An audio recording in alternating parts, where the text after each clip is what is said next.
హైదరాబాద్ లో గణేష్ ఉత్సవాలపై పోలీసులు ఫోకస్ చేశారు. పాత బస్తీలో DGP Jitender, Hyderabad CP CV Anand, Rachakonda CP Sudheer Babu, GHMC commissioner Amrapali పర్యటించారు. బాలాపూర్, చార్మినార్ రూట్స్ లో వినాయక ఉత్సవాలను పర్యవేక్షించారు. బాలాపూర్ గణపతి వద్ద ప్రత్యేక పూజలు నిర్వహించారు.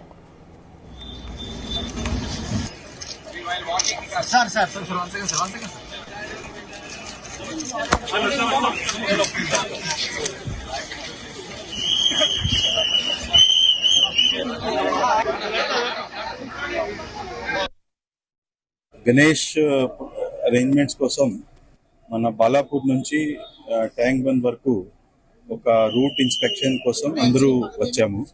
సిపి గారు, నేను, తర్వాత CP Rachakonda, GHMC commissioner, DCP south zone, south west zone, తర్వాత మన కలెక్టర్ గారు, ఆల్ అదర్ డిపార్ట్మెంట్స్ అందరూ ఒకసారి జాయింట్ ఇన్స్పెక్షన్ కోసం వచ్చాము. ఒక కోఆర్డినేషన్ గ్రూప్ పెట్టి దాంట్లో ఒక పని కంప్లీట్ చేస్తున్నాము.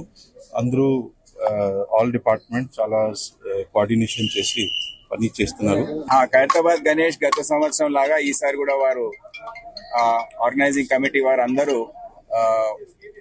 6:30కు బయలుదేరే విధంగా 1:30 నిమజ్జనమయ్యే విధంగా వారు తరలిస్తారని చెప్పారు. అది చేయాలంటే రాత్రంతా పూజా కార్యక్రమాలు కానివ్వండి ఇవన్నీ పూర్తి చేసుకొని ఉదయం 6:30 వరకు 70 అడుగుల విగ్రహం ఏదైతే ఉందో దాన్ని ట్రైన్ పైకి తరలించి మూవ్మెంట్ 6:30కి స్టార్ట్ చేస్తామని హామీ ఇచ్చారు. తప్పకుండా అక్కడ ఉన్న అధికారులు, పోలీస్ అధికారులు కానివ్వండి, జిహెచ్ఎంసీ, రెవెన్యూ అందరు కూడా కోఆర్డినేట్ చేసి వారితో ఇది ముగిస్తారని మేము ఆశిస్తాం.